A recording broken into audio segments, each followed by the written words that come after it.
First, I want to give a shout out to Jimmy Kimmel, who yesterday on his show during the monologue, the first thing he spoke about was the fact that Trump knows nothing about the true meaning of Memorial Day. But he did celebrate the first two letters in Memorial.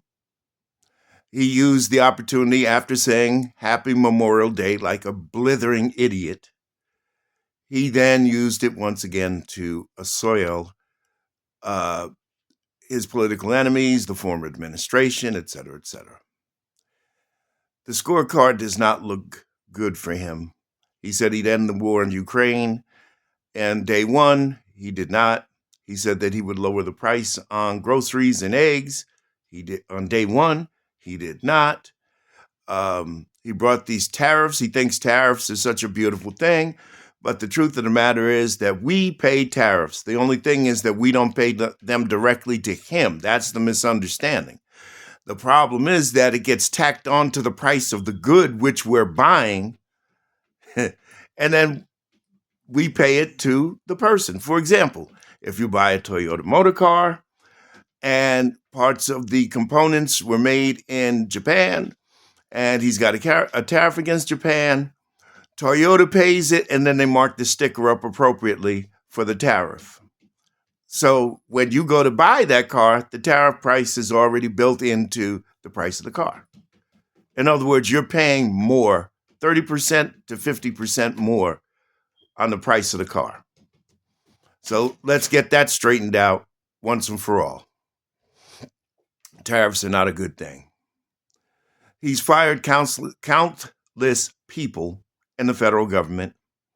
He's taken away our air traffic controllers and handed that to Elon Musk, who can't even put a rocket into space. The most recent one went up, did not deploy the satellites it was supposed to deploy, and exploded on reentry.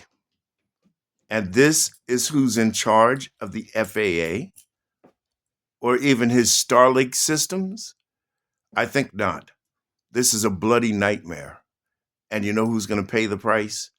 America. You know, I have spoken to a number of my veteran comrades, you know, people that wore the uniform.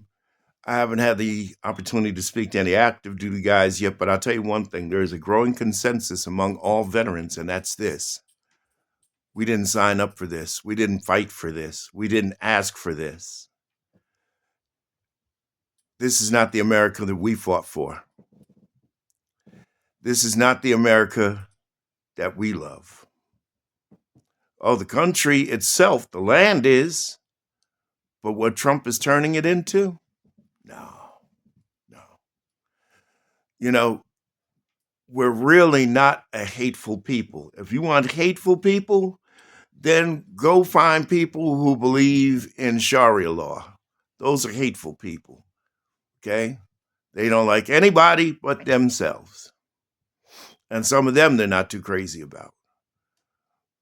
But you know what made this country great? The fact that we took in those tired and poor refugees that came from Europe. You know, the folks from Scotland, from Germany. We took those folks in and we allowed them to get that American dream, which they did.